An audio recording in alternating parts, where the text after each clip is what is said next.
Welcome back to Sober Readings. Today is Sunday, the 9th of August. Let's start today's episode with the Serenity Prayer. God, grant us the serenity to accept the things we cannot change, courage to change the things we can, and the wisdom to know the difference. Today's reading from Daily Reflections. Of all persons we had harmed. And it starts by ... and became willing to make amends to them all. And that's on page 77 of 12 Steps and 12 Traditions. And if you'll remember, yesterday started off by saying, made a list of all persons we had harmed. And today says, and became willing to make amends to them all. So they're obviously breaking apart step 8 in these 2 days of readings. One of the key words in the 8th step is the word all. I am not free to select a few names for the list and to disregard others. It is a list of all persons I have harmed. I can see immediately that this step entails forgiveness because if I'm not willing to forgive someone, there is little chance I will place his name on the list. Before I place the first name on my list, I said a little prayer. I forgive anyone and everyone who has ever harmed me at any time and under any circumstances. It is well for me to contemplate a small but very significant 2-letter word every time the Lord's Prayer is said. The word is as. I ask, forgive us our trespasses, as we forgive those who trespass against us. In this case, as means in the same manner. I am asking to be forgiven in the same manner that I forgive others. As I say this portion of the prayer, if I am harboring hatred or resentment, I am inviting more resentment when I should be calling on the spirit of forgiveness. Today's reading from 24 Hours a Day, August 9 AA Thought for the Day. We have an allergy to alcohol. The action of alcohol on chronic alcoholics is a manifestation of an allergy. We allergic types can never safely use alcohol in any form at all. We cannot be reconciled to a life without alcohol unless we can experience an entire psychic change. Once this psychic change has occurred, we who seem doomed, we who had so many problems that we despaired of ever solving them, find ourselves able to control our desire for alcohol. So the question is, have I had a psychic change? The meditation for the day. Ask God in daily prayer to give you the strength to change. When you ask God to change you, you must at the same time fully trust Him. If you do not fully trust Him, God may answer your prayer as a rescuer does that of a drowning person who is putting up too much of a struggle. The rescuer must first render the person still more helpless until he or she is wholly at the rescuer's mercy.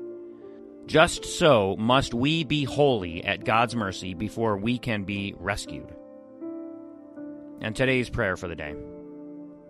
I pray that I may be daily willing to be changed. I pray that I may put myself wholly at the mercy of God. Today's meditation from Touchstones.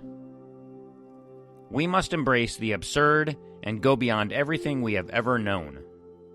That's a quote from Janie Gustafson. We have stepped beyond the limits of our former life and accepted the responsibility of the unknown. Many of us have always tried to be rational, to trust only what we could understand or reason through. That attempt served the part of us that lusted for control and power, but it kept us from unknown possibilities and dreams.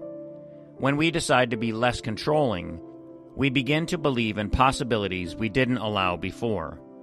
That is how we let God influence our lives.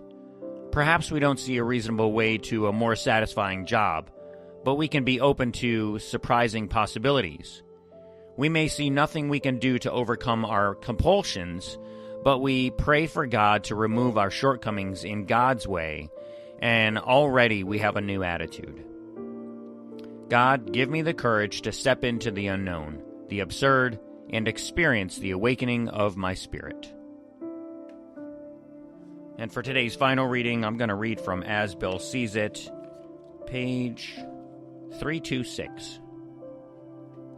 Welcome criticism. Thanks much for your letter of criticism. I'm certain that had it not been for its strong critics, AA would have made slower progress. For myself, I have come to set a high value on the people who have criticized me, whether they have seemed reasonable critics or unreasonable ones. Both have often restrained me from doing much worse than I actually have done.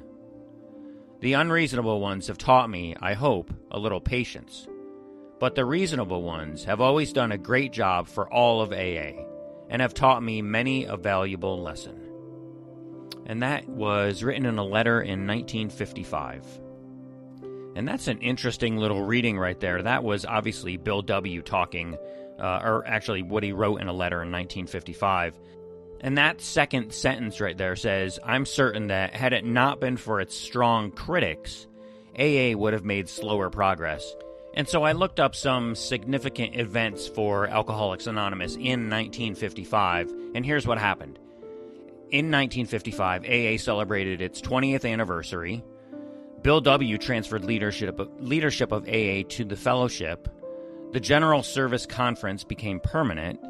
The second edition of the Big Book was introduced, and the three legacies were emphasized, which are recovery, unity, and service. And so it sounds like in 1955, AA made some pretty significant strides, and maybe it was because of those critics that were writing to him. The deeper importance of 1955 is that AA stopped being an organization held together primarily by the co-founder, Bill W. He trusted the members, the groups, and the service structure to protect AA's principles and carry the message into the future. And it demonstrated one of AA's most important ideas, which is no individual owns or governs Alcoholics Anonymous. The ultimate authority rests in a loving God as expressed through the group conscience. And that's going to do it for today's episode of Sober Readings. I hope you enjoyed that little piece of AA history. I always find that stuff very interesting. If you'd like to be a guest reader on my show, I'd love to have you. Send me an email at soberreadingswithscott@gmail.com, and we can certainly make that happen. Also, if you'd like to drop $1 in the virtual donation basket for today's readings, or any other readings, just go to my website, soberreadings.com, and there's a donate button that you can click. So thank you so much for listening today and every day. Stay sober, keep reading, and I'll catch you in the next episode. Until then, take care of yourselves and each other, and remember, just for today, don't drink, go to a meeting, and keep coming back. Have a great day, everyone. And as my friend Larry says, best day ever.